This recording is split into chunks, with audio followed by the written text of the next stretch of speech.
Oh, man. Welcome to this NotSoCon podcast, a solo one for Tuesday, September 18th, 2018. I'm Pat Contry, barely here. This is going to be a shorter one tonight. I'm still recovering from the fine time at a video game con in New Jersey. Thanks to the folks there at a video game con for having me back there. Had a nice panel. I talked to some nice folks. Met up with a old friend from college. I'll get to that in a bit later.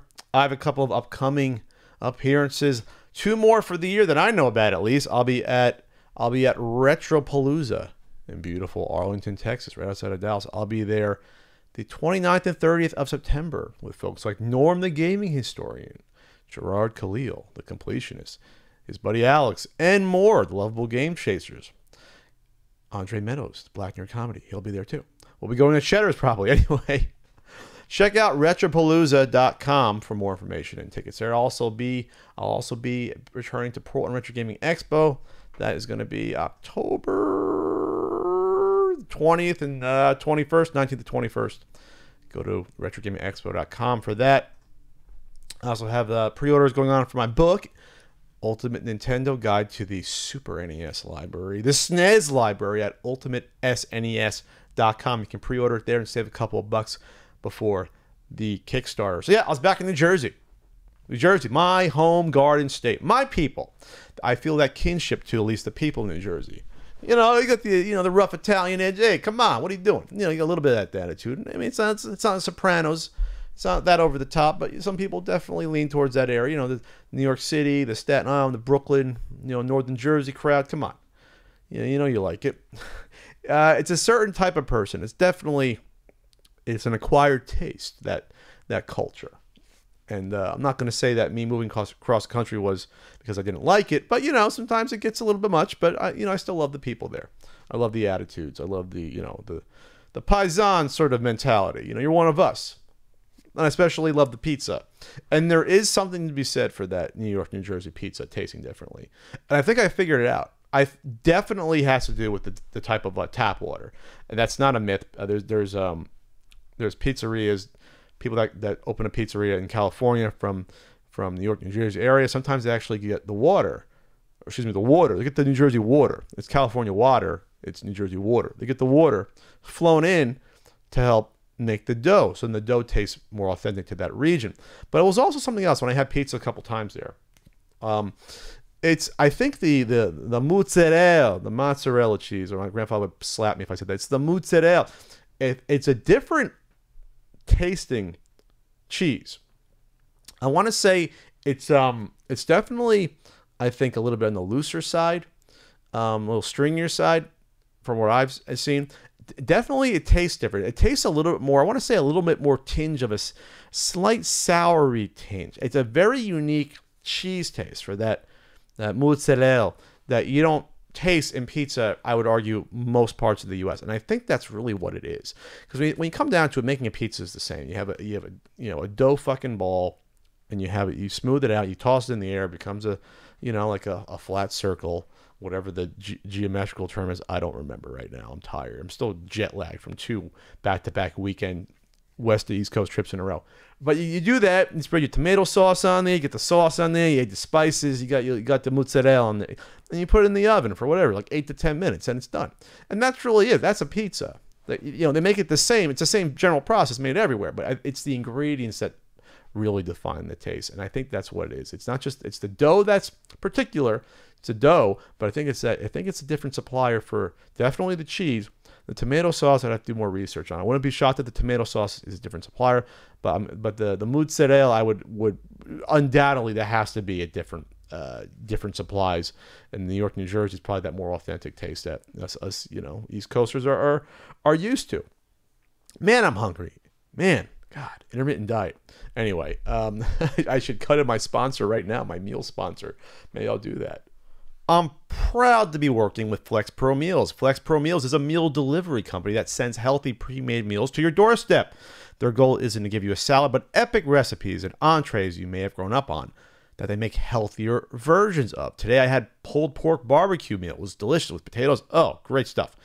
Eating healthy is a lifestyle change, so they go that extra mile, giving customers the most value with realistic and yummy meal options at a good price. Most of their meals that I've had, plenty of protein, 40 grams, 50 grams of protein. They have salmon meals, they have chicken meals, they have steak and veggies, anything that you're used to, they have out there. They even have some pasta dishes. Flex Pro Meals provides a weight loss fat trimmer plan and a lean muscle larger portion plan for a little more per meal. Some of their most popular meal entrees are smoked brisket mac, game day chili, breakfast burrito. Ooh, I have to try that one. Chicken Alfredo, and the list goes on. For 20% off your first Flex Pro Meals order, use code PAT when you visit flexpromeals.com. That's 20% off using code PAT, Pat, that's me, at flexpromeals.com. So, yeah, it was nice hanging out with the crew. I have a crew of people that I usually hang out with in New Jersey. I didn't get to see my cousin. I did, however, go on. I went on a date with someone that, I guess it was a date. It was someone that I dated. It was weird. I dated this woman back in like 2006 and 7. So I was like 26 and she was like 22, 23 at the time. So totally different. Like that's a lifetime away from where I am now at 38. She's almost 38 and a half. It's a lifetime away. And she was, I think, a young woman at the time. I think she had just gotten divorced. And we'd gone out one more time when I came back to Jersey in like 2010, I think, for like Christmas. So I really had spoken or seen this woman in like 8 years. And we went on a date. And it was strange because it was almost like we kind of knew each other, but not really. Like we knew what each other's looked like. We both obviously matured in age, and she looked fantastic. I argue she looked better as a grown-up woman now in her early 30s than when in her early 20s. I think she matured out nicely there. But it was just a strange experience because it's like we remembered enough about each other to like each other. But at the time we maybe went out on a handful of dates when I was in my mid-20s, and it just sort of petered out like anything else. Like who cares when you're mid-20s? It's like whatever. People are just dating around. Your heart's not into it, whatever. But we had a really good time. It was surprising that it wasn't a total disaster. I thought it might have been a disaster. It was funny coming down the stairs. I was so tired still because I took the red eye that Thursday night coming into Newark Airport at like 5 in the morning, and I didn't sleep almost the entire trip from San Diego, which is like a 4.5, 5 hour flight.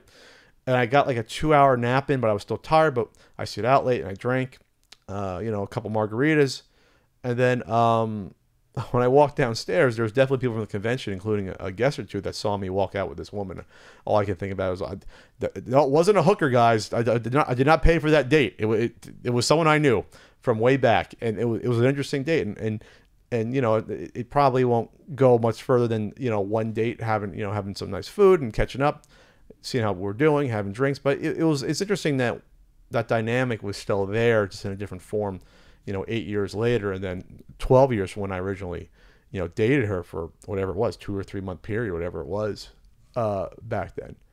Just people change, they get older, and some of the connections still remain though, and that's what happened with a friend of mine that came out from college, who I've known him for over 20 years now, and he came out to see me on Sunday.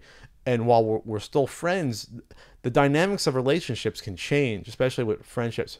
And personality changes happen over time.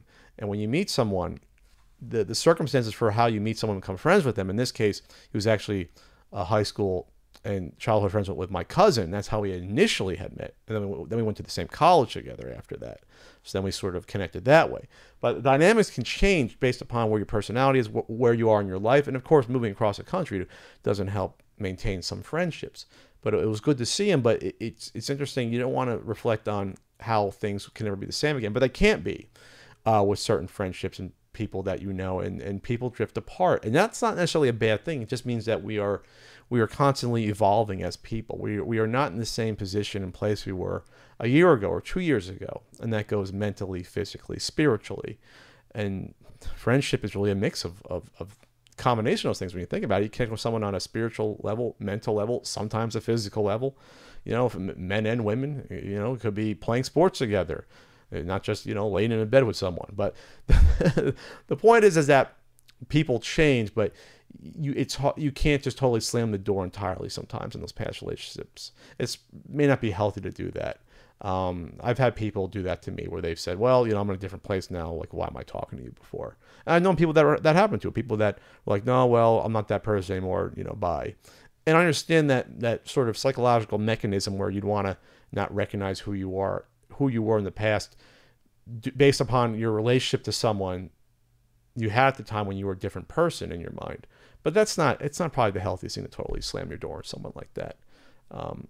I know that happened to Frank. Frank told me a story about that. That was more shotgun. Mine was sort of just like a fast drift apart. But Frank's was literally someone answering the phone and said, well, I should be talking to you, and like, bye, and hung up on the guy. The guy had known Frank for like 20 years. And Frank seemed pretty hurt by that when he told me at the time. Hopefully I can say that. Well, Frank will never find out that I talked about that. Well, I'm not giving away any private details. This might have happened to you out there. You might have had someone that may have turned their back on you for you think no reason. Maybe they got married to someone and you no longer had a place in their life. I've seen that happen with I've seen it happen with women. I've seen it happen with female friends where they're friends with a woman and the woman gets married and then doesn't talk to her female friend anymore. I've seen that happen to men. A guy gets married and you can't talk to the guy anymore. He's hard to get a hold of. So friendship is definitely it's this weird fluid thing. It's not like how you were in grade school where, you bonded over playing G.I. Joes and, it was simple and pure and it just stuck because it was there. Friendships as you get older get more difficult to maintain and to nurture.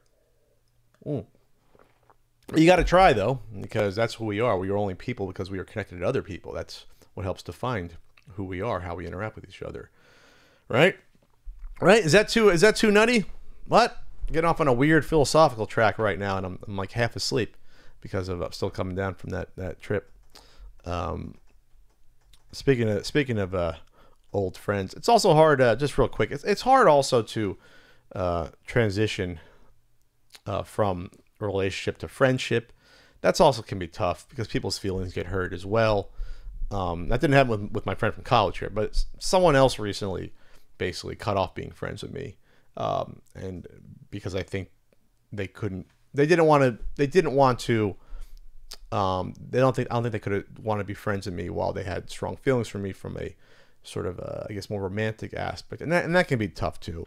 And I don't have a good solution for that. So when feelings get hurt, it's hard to ignore them, or sometimes people have a lot of pride when it comes to romantic feelings or entanglements, and it's hard to give that away to be friends. And that I can go off on that for like 45 minutes. That's happened to me several times where you have a romantic relationship, it ends, and then you try to have a go at it, and then for some reason or another it doesn't work as friends, or one person sabotages it, or both. That's rough as well. Really tough to be any sort of platonic friend with someone that you had a romantic relationship before. It's really tough. I'm not saying it's impossible. It's tough. All right. In the news today was I'm recording this on the 18th, was Mario Kart and Toad, because Stormy Daniels, the porn star, who allegedly she looks like she did have a steamy, sordid affair with President Trump at some point in time in the past, 10 years ago, and then was given $130,000 in hush money from Trump's lawyer, enforcer, Michael Cohen. And she's written a book, and she said she likened Trump's genitalia to the mushroom from Mario Kart, meaning good old Toad. Well, that ruins that character forever. I mean, this is a mushroom. This isn't Toadstool, but for visual reference, if you're watching the video version of this, there you go. If you didn't think we can be embarrassed more, there you have it. Can we just go like 20 years without us knowing what a president's penis looks like? Can we just connect? Can we do that? 25 years? I mean, it happened with Clinton, with Monica Lewinsky describing the penis, and other people back then with Clinton, because Clinton was a hound and he was screwing around left and right. But now with Trump, we know exactly what video game character his penis looks like. Can we just stop with this? Can we just have a law saying you can't describe what someone's penis looks like if they're president? Because I don't know if I want to go through this again every 20 years or so. First time it happened, I was like 15, and I don't think I needed to know that, and I don't think I need to know about this. especially when it's associated with a beloved video game character. You know, if I'm president, maybe it comes out that my penis looks like Golgo 13. Or I don't know, Luigi. I don't know. That'd be kind of weird to be green then. But he's bigger than Mario. But that aside, he's bigger than average Luigi. Yeah. So it's obviously embarrassing when this stuff comes out. But at this point, you know, what are you gonna do? It is what it is. You just sort of have to laugh until you cry when you see stuff like this every day in the news. It's every day it's something. But yeah, I want a moratorium on presidential penises for like 20 years, if that's possible. If that's possible. Then again, with all the Snapchatting going on, with all the think about all the teenagers and people in their 20s Snapchatting, or just texting their boyfriend or girlfriend, pictures of their junk or whatever else, nudie pics. Think about how senators and future congressmen and future Supreme Court justices and future presidents, vice presidents, there's going to be dirt on all of us in the future. If I ran for Congress, I'm sure I'd have someone come out and say, "Oh yeah, that guy who's going to be a congressman. Yeah, I got pictures of his junk. Here they are." And I think at some point though, it's going to be like everyone. So it's going to be so standard at that point. I mean, there's been so many new pictures leaked of celebrities, for example, that at this point it's like, who cares if you had a nude picture leaked? Everyone's done it. But that's going to be happening now for like everyone. I think going forward, everyone in the public eye. Sports figures have had their junk and nudie pics leaked. It's going to happen for politicians as well. So maybe I won't get my wish about that moratorium on presidential penis or genitalia pictures. I mean, maybe maybe we're doomed to relive this horrible nightmare with a metaphorical image of a toad from Mario Kart. It's bad information. First off, Stormy, you got to read Ultimate Nintendo Guide to the NES Library. Maybe read up on Super Mario Brothers 2, or Super Mario Brothers 1, and you'll realize that Toadstool. Originally, he was first appeared in those games before he even got to Mario Kart, 10 years later. But be that as it may, it's still a humiliation, and I'm sure the evangelicals will find a way to ignore all this and seem like he's a nice Christian guy having sex with a porn star while he's married and his wife is pregnant, or just had their new kid. That's what Christian men do. All right, it's time for some questions. Again, this will be a short one, but I'm doing this every week. I do a podcast every week, and it's tough. It's tough to do this and edit this. And hey, I'm looking for editors, by the way. If you want to, if you have any editing experience, I'll just put this out here now. Why not? If you have any editing experience, especially in Vegas Pro, the latest ones like 14, 15, I think we're at, send me an email.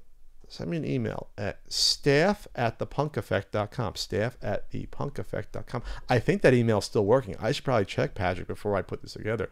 But yeah, I might need help editing some podcast stuff, maybe NES punk videos, maybe Flea Market Madnesses in the future. There could be something there for you. There could be some dollars for that. Is that email still working? I should really check on this stuff to make sure it works. Staff@thepunkeffect.com. Have I used this email in 18 years? Yeah, it works. Staff@thepunkeffect.com. Yeah, send an email there with your experience and if you have a little clips of what you've done, a little reel, that would be fantastic. So there you have it. There. So we have some question time here. On the what is this? The Not So Common podcast. Wow, I just logged into this email for the first time in like 2 years. There's a lot of garbage spam stuff in here. A lot. So the first question is at Tweet Scott Bates. At Tweet Scott Bates. Talk about Kavanaugh allegations in your opinion on Supreme Court issues. So Kavanaugh was nominated by Trump to be in the Supreme Court to replace the guy that just retired. Was it Kennedy just retired? Who just retired? I don't know. One of them just retired.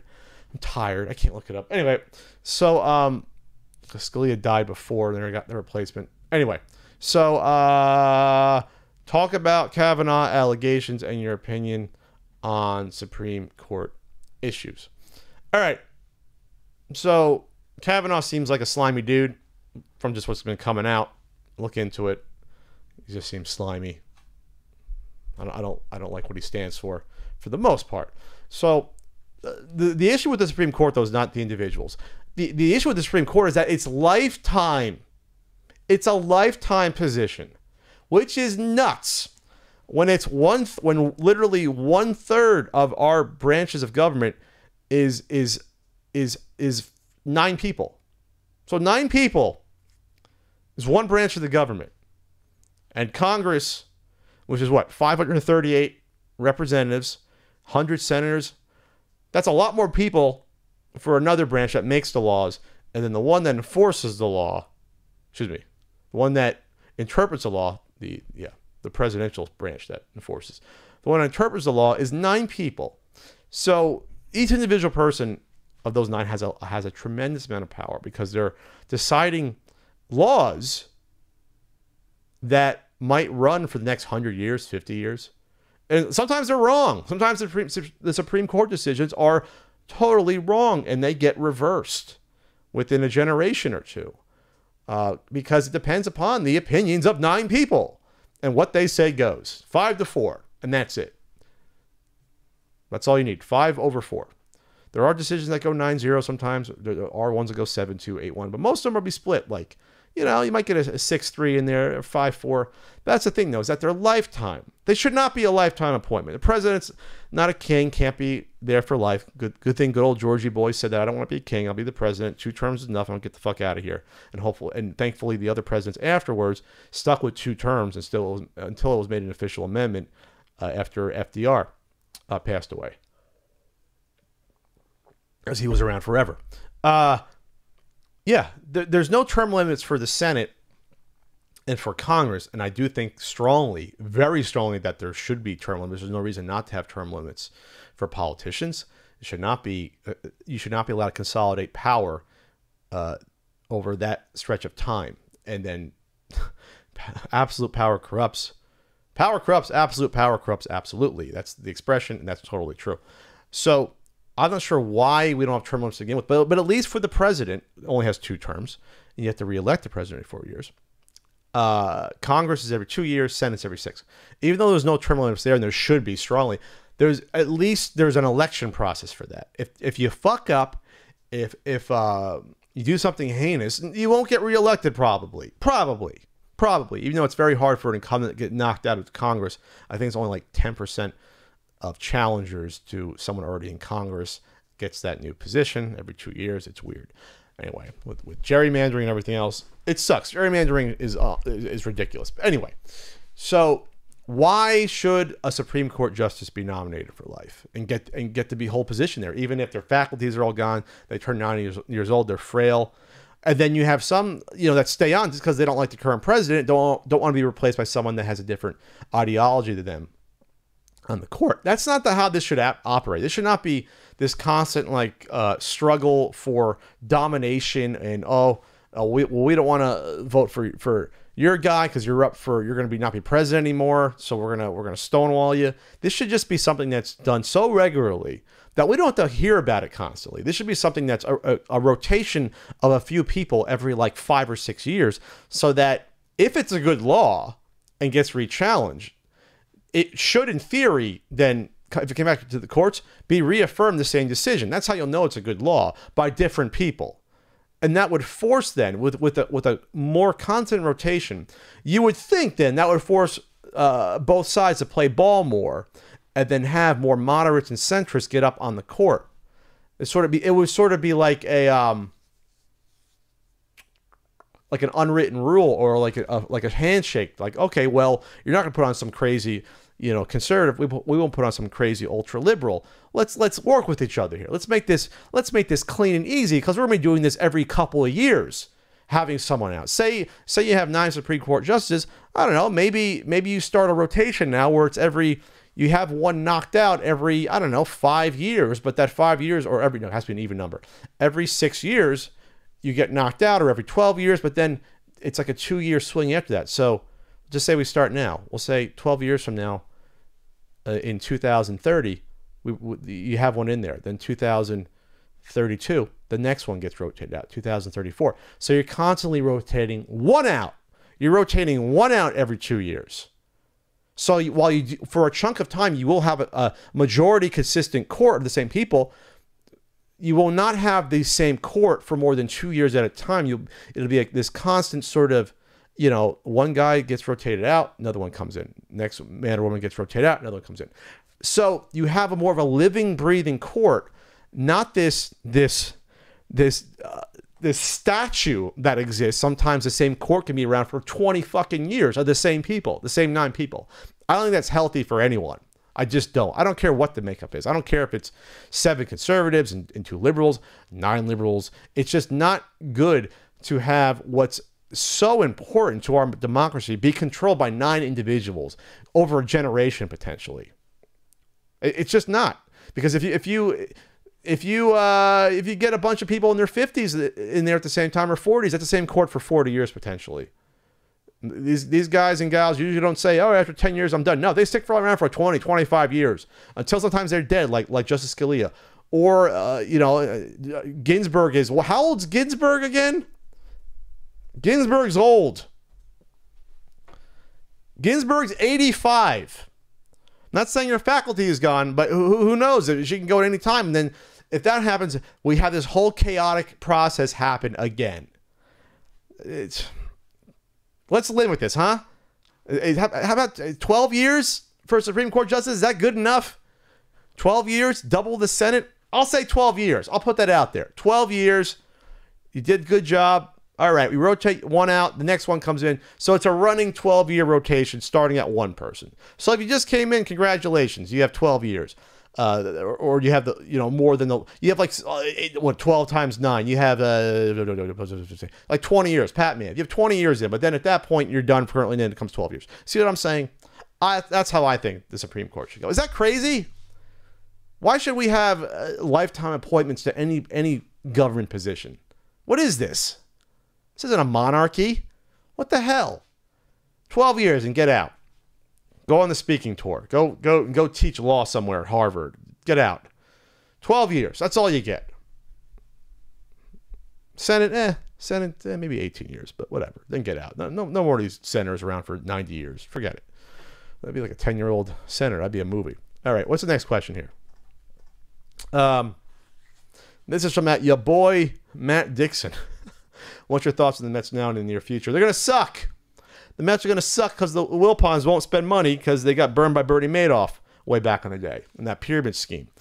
They're going to suck. Thoughts on Wright's retirement? It's sad. David Wright had a good 4 to 5 year period, 6-year period where he was building up a Hall of Fame career. He had Hall of Fame numbers from about 2005 to 2010-11. Something like that. 2012, he was the captain of the Mets. He got the Mets to the World Series. He was hurt, though. He still hit that home run versus the Royals in 2015. But after that, he hasn't been seen in like 3 years. So he's coming back, David Wright. Golly gee, Wonder Bread, pure as snow, David Wright. Just like the kid that you saw playing Little League but persevering, even though he had a drunk coach. Callback to the last That's Common podcast. But it's sad to see David Wright go. I watched him at Shea Stadium before I went to Citi Field, 2006. Almost made the World Series. They were one base hit away. Damn it. Freaking Cliff Lloyd and Carlos Beltran, you both struck out against the Cardinals in Game 7. Walked out like it was a fucking funeral. Anyway, I was there in 2006. So it's sad. They're going to have him play one last home stand. They're going to activate him for the last 6 games of the season in late September. And then they're actually going to start him from one game, but his neck is so fucked up. It's a miracle he even played this long. But he had a Hall of Fame career for 5-6 years. Same thing with Mattingly.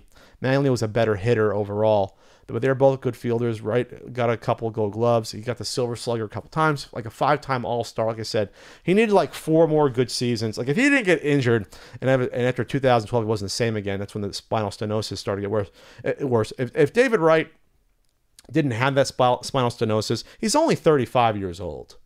He would have had by now 400 home runs, would have been a Hall of Famer. And it's just a shame that, he couldn't get there. You know, would have had 400 home runs, batting 300, really good defensive third baseman. Yeah, it's a shame. So one thing to say. What else are you going to say about the Mets? This has been the worst year ever for the Mets because of that. Jacob deGrom is pitching out of his mind, has an ERA of like 1.68, and has a losing record. He's like 8-9. The guy is like 8-9. Okay? It's just ridiculous. Oh, excuse me. 1.78 his ERA is against the Red Sox. The Red Sox are insanely good. You know, it's just nuts. What's his freaking record? What's his record? Like 8-10 now? It's nuts. It's nuts. Anyway, I'm getting into now. This is like Mike Francesa. Mike's on. I'm not gonna do that sort of podcast. All right, this is from Daniel Greenberg, writing for a certain Super Nintendo guidebook. Given what's going on in the EU, European Union, what's the not so common take on daylight savings time? You know what? I think just about everyone would like us to spring forward one last time and never fall back again. So I, for one, love the fact that once you spring forward, yeah, you might wake up and it's darkness out. But I like the fact that it gets dark at 7 o'clock at night and not at 4:30. When I was a kid, it was the absolute worst, to come home in November. Because remember, daylight savings time, you used to fall back the week before Thanksgiving. And what was it, 10 years ago?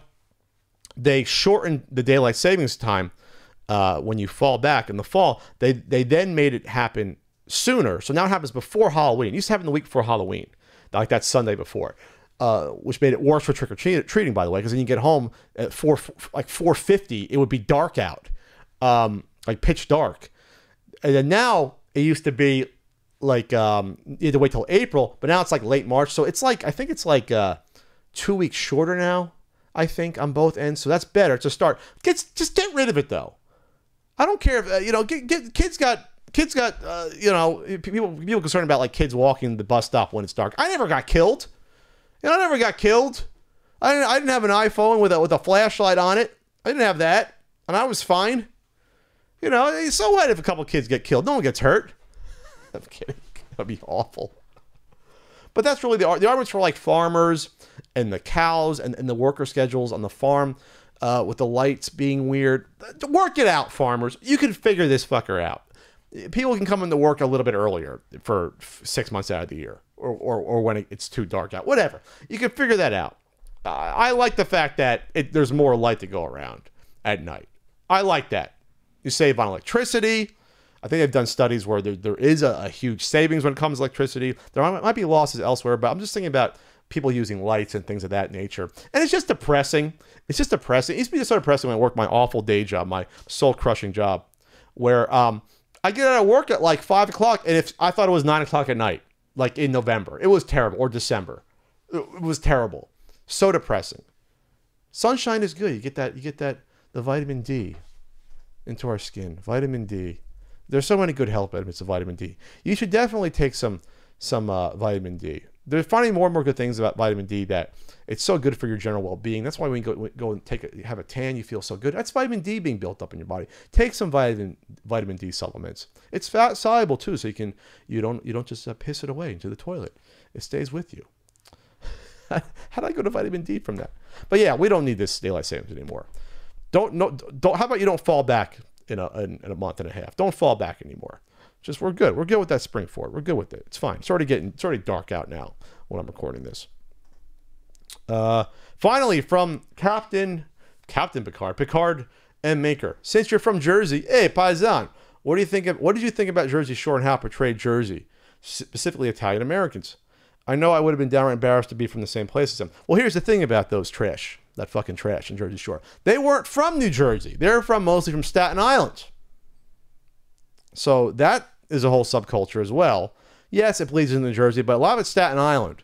Staten Island fist pump, yeah, it exists for a reason. So that trash, not all of them, but the Guido trash, comes down to Jersey, infects the Jersey Shore. Thanks, MTV, to going into Jersey Shore in 98. That's when it started. Jersey Shore went to MTV, went down to Jersey Shore in 98 for their like beach house thing, right on the boardwalk. And had some singers do stuff like One Hit Wonder, R&B singer I never saw her again, do that. What was her name? Tweety or Tweet? Was the singer named Tweety?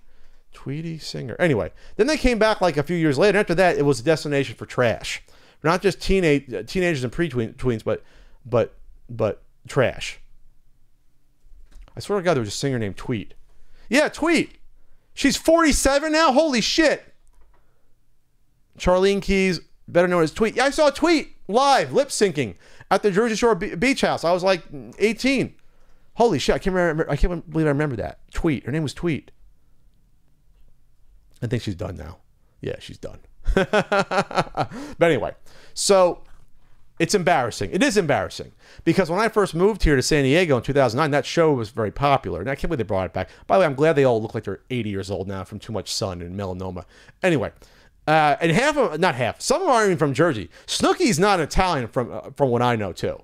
So one person, the biggest person, Snooki, isn't even really Italian from what I think. Snooki. That's what I thought at least. She's born in Chile. Snooki. What's her ethnic background here? Let me see on here. Personal life. She's born in San Diego, Chile. Raised by Italian American parents. Snooki took a DNA test to determine. I can't believe I'm reading Snooki's Wikipedia page. Snooki took a DNA test to determine her genetic background. She is part Romani, Iberian American, South Asian, East Asian, Middle Eastern, and a bunch of other stuff. No Italian that I see. Russia, Spain, Macedonia. That's a lot of stuff. So she lives in Florham Park, New Jersey. Great area. So you have Snooki, who's a big star for it, not even being Italian. So she's like a fake Guido or Guidette. And then you have the bunch of other ones that are probably mostly Italian or part Italian. But it's embarrassing because they played up the worst tropes of Guidos. And hell, one of my friends is like a part Guido. He didn't even admit. You know, it's like the over-the-top sort of, you know, get the nice car, have your mom do your laundry until you're 40 and live at home. Yeah, that happens. I've seen it. It wasn't me, thankfully. I had a crappy Geo Prism. I wanted to get the hell out of my parents' house as soon as I possibly could. I lived at home until I was 26 when I was embarrassed. I wanted to be out when I was 24. Unfortunately, it was tough to get a nice paying job with the economy being bad, but I got out when I was 26, so I was 2 years off my plan, or really 1 year. But anyway, so it is an embarrassment. When I first moved to San Diego, people were asking me, people that were new friends or people I went on a date with, hey, are people really like that in the Jersey Shore? Because they couldn't believe it. They thought this was an act with these people. What the fuck were the people's names in the Jersey Shore? I can't even believe it. I'm trying to look this up. They couldn't believe people were like that. Vinny's on the show and the fucking what's the Paulie? What did you have? You had Sammy on there. Who else did you have on there? JWoww. Of course, a guy named Vinny, Ronnie. The Situation, Michael Sorrentino. The Situation. The worst nickname, by the way, I've ever heard, by the way. So I had to explain to people that, yes, there are people that are like this. It's definitely a subculture of, you know, like the Northern Jersey, some parts of New York City, and Staten Island. It is a subculture of those parts, and they're mainly Italian Americans or wannabe Italian Americans, like in the case of Snooki. And they do act like that. It's overly aggressive, over the top garbage. And it's people that, yeah, we're fucking Italian, we're drinking, we're having fun, you know. And I'm an Italian American myself. So when I see that, it's an embarrassment. Not as bad as an embarrassment as The Sopranos, because at least The Sopranos is fictional. And there's been gangster movies and mafia movies in the past, even though, you know, the stereotypes on The Sopranos are way over the top. Like, when you watch The Sopranos, it's hard to take it seriously. It's like a dark comedy because you have the guys in the tracksuits and you have, you know, the guys with the slick back hair and Paulie Walnuts. And while I'm sure there's people that are like that are connected or in the mob, it's so much at one time that it's so over the top that you can't take that seriously. At least I can't. But the Jersey Shore people, there are people like that. I've seen it myself, besides on the show. So it's an embarrassment to Italian Americans. I should probably be more pissed than I am to get lumped in with that, because I have people say, "Oh yeah, you like the people in the Jersey Shore." And it's, you know, I have friends that make bad like jokes about like manicotti and cannolis when they see me. I won't say who, but it's one of the Game Chasers that'll make a bad joke about that whole time, because I'm not even like 90% Italian descent. It's like more between 50 and 70% based upon my DNA. So, but you know, I'm an Italian American and German and other stuff in there, parts of Europe. But I don't know how bad it is now in Seaside Heights and Park and More. And that was the other bad thing about it, is that these people were infesting the Jersey Shore show. Was an infestation of where my grandmother, who had Sicilian roots, had a house there. And so now it got worse and worse after MTV first went there. I guess it probably was solidified with the Jersey Shore in 2009. But yeah, you saw those people all the time on the boardwalk, men and women. Guidos, Guidettes, if you want to call them that. It is what it is. What are you going to do? I still like the Jersey Shore, not the show. I still like going back and visiting. I visited last year, and a tear came into my eye because Yestercades was gone in Seaside Park due to the fire. But they're building it back up. Sawmill survived. Sawmill with the gigantic pizza slices survived. And for all the people from Jersey here, you know what Sawmill pizza is. Because you know why they survived? They actually had a fire suppressant system. They actually had sprinklers to survive the fire. And the fucking arcade didn't. Damn it. Damn it, damn it, damn it. The Not So Common Podcast is proud to be working with NordVPN. It's what I use to keep myself safe online, and now you can too. If you care about your privacy and the security of your information, especially online, NordVPN is now offering 77% off a 3-year plan when you go to nordvpn.com/Pat or use code PAT at checkout. VPN stands for Virtual Private Network, and today they're more critical than ever because if you're doing anything online, your info and browsing habits are out there for people to get a hold of. ISPs can track our every move and use our private information to their benefit by selling our browsing habits, even slowing down the sites we visit. Throttling is bad. When you use NordVPN, you have access to over 4,000 super speedy servers in 62 countries, and those connections secure your information using military-grade encryption. That means your information and what you do online is nearly impossible to track. I use the NordVPN app myself on my phone and my laptop. That means safer web browsing when I'm getting free Wi-Fi at the airport, I'm traveling, at a hotel, coffee shop, wherever. Things like my passwords and banking info are masked. Don't just listen to me. The folks at PC Mag gave NordVPN their editor's top VPN choice out of a list of several. NordVPN was voted the best. Just one account lets you protect up to 6 devices, and there's an app for Android and iOS devices, unlimited bandwidth, and a money-back guarantee. Oh my God! Again, get that special offer, which breaks down only $2.75 per month, less than a cup of coffee. Go to nordvpn.com/Pat or use code PAT and get going with your secure web browsing today. That's it for this Not So Common podcast. Again, I'll be at Retropalooza in Arlington, Texas, the end of the month on September 29th and 30th, and I'll be at Portland Retro Gaming Expo in October. Check out ultimatesnes.com if you want to pre-order a book. We also had a terrible hurricane hit recently. Really terrible. Hurricane Florence. So if you want to go help out, I definitely recommend Red Cross. Another one you can check out if you want to donate is AmeriCares, americares.org. We raised money for them last year because of all the hurricanes. So if you want to go to americares.org, that they are usually one of the first on the ground to respond right away. So go to americares.org and donate whatever you can, $1, $2, whatever. We'll see what we do for the NES Marathon this year. We might do AmeriCares again. We might go back to Children's Miracle Network. We'll see. But terrible to see these all the flash flooding and people. You know, you see homes destroyed, people's lives are displaced. So yeah, it's a shame. What are you gonna do? It's now happening. Bad ones are happening every year now. It used to be maybe get a few years off. Last year there was like 3 bad ones. This year there's a bad one. I was hoping we get 1 year without a bad one, but it seems like it's getting worse and worse. Oh, it sucks. All right, everyone. That's it for this Not So Common podcast. If you like the podcast, leave a comment, subscribe on YouTube if you're watching on YouTube or on your podcast platform of choice, Google Play, iTunes, Stitcher, Podbean, wherever you listen to this rambling. I also have a Patreon, patreon.com/PatContra. You can help support me there. I do a once a month Google Hangout there, and I also upload some writing there every now and then. I'm going to start getting the Super Nintendo reviews there and past NES reviews upload on there for your leisure. I'm also going to start streaming on Twitch soon, twitch.com/ContriCode, CONTRI code. Yeah, that's it. Yeah, if you have any other thoughts, let me know if you enjoy this or not. I'm probably going to be doing a special podcast with the guest in the near future. May not be a Not So Common podcast, but it'll be one nonetheless. Look out for that. That's it, everyone, and I'll see you next time.